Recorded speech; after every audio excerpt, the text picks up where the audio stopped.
Balik lagi di channel Ngobrol Olahraga.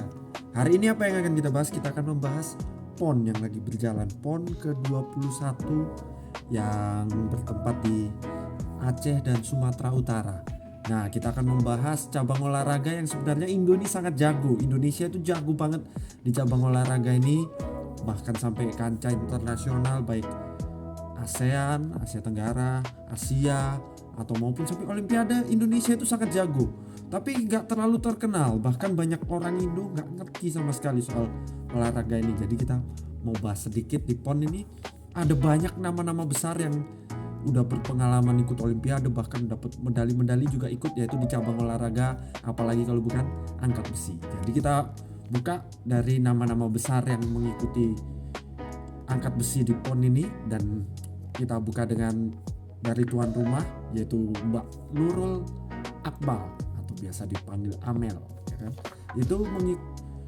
Itu mengikuti PON ke-21 ini di hometown dia, di kampung halaman, yaitu di Aceh.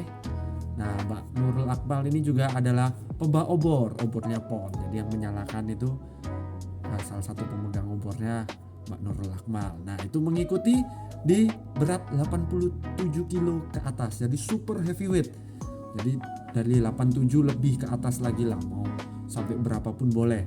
Semua berat di atas 87. Dan Mbak Nurul Akmal memecahkan rekor juga, yaitu di clean and jerk.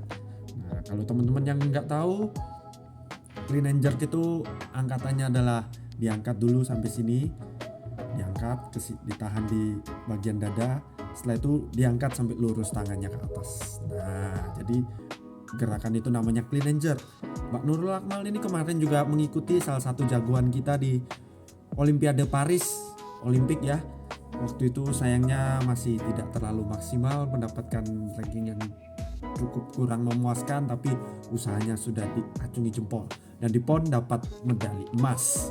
Dan untuk yang selanjutnya ada Rahmat Erwin Abdullah. Ini kemarin di Olimpiade Paris memang nggak lolos. Nah, itu disebabkan oleh adanya peraturan di satu kategori, satu berat badan satu kategori hanya boleh satu saja wakil dari satu negara. Nah, jadi karena Indonesia sudah ada wakilnya di berat itu, ini si Rahmat Erwin Abdullah nggak lolos ke Olimpik kemarin. Padahal Rahmat Erwin Abdullah ini cukup lama juga menempati peringkat 1 di bobot 73 kg. Nah, di PON juga ikut 73 kg juga dan memecahkan rekor juga, rekor PON. Itu tadi Mbak Nurul Akmal juga memecahkan rekor PON. Ini Erwin Abdullah memecahkan rekor PON di total. Jadi kalau angkat besi itu ada angkatan snatch, ada angkatan clean and jerk. Nah, jadi si Bang Rahmat Erwin Abdullah total snatch dan clean and jerknya rekor untuk 73 kilo di PON. Dan selanjutnya ini yang namanya sudah paling terkenal, sudah melalang buana ya kan, kita semua pasti sudah gak asing, yaitu Mas Eko Yuli Irawan. Nah, Mas Eko ini kemarin juga ikut di Olimpiade Paris. Sebenarnya memiliki kans yang cukup besar untuk dapat medali ya, tapi sayang gagal mendapatkan medali karena ada cedera waktu di angkatan yang clean and jerk. Mas Eko mengalami cedera. Nah, jadi tapi karena Mas Eko katanya tertarik untuk mengikuti PON, tertantang juga, jadi walaupun cederanya belum 100% sembuh tetap ikut. Nah, jadi sambil cedera ini Mas Eko itu mengikuti berat 67 kilo. Kalau di Olimpik Mas Eko mengikuti berat 61 kilo. Nah, kalau di PON 67 kilo, berarti naik 6 kilo. Masuk Pak Eko. Beda ya. Nah, jadi itu bukan sekedar cuma ikut aja, bahkan dengan kondisi cedera pun memecahkan rekor PON. Luar biasa sekali, patut diacungi jempol. Memang semangat dari Mas Eko ini bisa memecahkan rekornya rekor dia sendiri. Itu juga di clean and jerk. Clean and jerk berhasil dipecahkan rekor Mas Eko, dipecahkan oleh Mas Eko. Masuk Pak Eko. Nah, jadi setelah itu ada satu lagi nama yang sedang naik daun.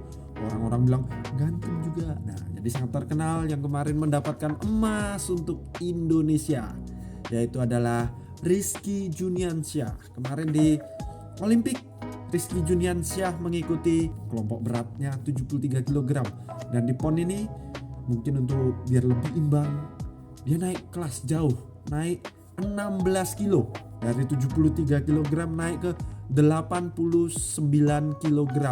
Nah, ini memang sedikit info tambahan, ini memang sudah dirancangkan oleh pelatnas angkat besi Indonesia. Kenapa? Karena seperti yang saya bilang tadi, di kelas 73 kg Indonesia punya peringkat 1 dunia, yaitu Rahmat Erwin Abdullah. Itu. Jadi mereka memang dipisahkan. Saya tidak tahu kenapa yang dinaik kelaskan si Rizky bukan si Rahmat. Kalau tebakan saya mungkin karena si Rizky Juniansyah memiliki postur tinggi badan yang lebih tinggi daripada Rahmat, jadi dipisahkan lah. Makanya di PON ini naik kelas sangat jauh. Rizky Juniansyah mengikuti 89 kilo, kelas 89 kilo, dan di kelas 89 kilo pecah rekor. Nah, ini pecah rekor, yaitu rekor total angkatan snatch dan juga clean and jerk dipecahkan di berat 89 kilo. Tapi walaupun ini rekor, menurut saya performa dari Rizky Juniansyah ini di PON cukup standar ya, karena angkatan snatchnya itu 160. Itu sebenarnya Rizky dengan berat 73 kilo pun bisa ngangkat 160, sudah pernah ngangkat 160. Dan untuk clean and jerknya itu di angka 200 kg. Nah, itu si Rizky Juniansyah rekornya baru dilakukan April kemarin. Itu juga baru sembuh cedera. Itu ceritanya luar biasa, nanti kita bahas di lain waktu. Itu rekornya Rizky Juniansyah dengan berat 73 kilo itu 201 kilo. Sedangkan di PON 200 kilo dengan berat 89 kilo. Jadi sebenarnya cukup santai, cukup relax, tapi ya mungkin ini penyesuaian untuk mau naik kelas nanti mungkin mau dipisahkan, karena emang pelatnas kemarin sudah mengeluarkan statement bahwa Rizky Juniansyah dan Erwin Abdullah akan dipisahkan kelasnya di Olimpik 2028. Jadi nggak bakal berebut spot lagi untuk lolos ke Olimpiade.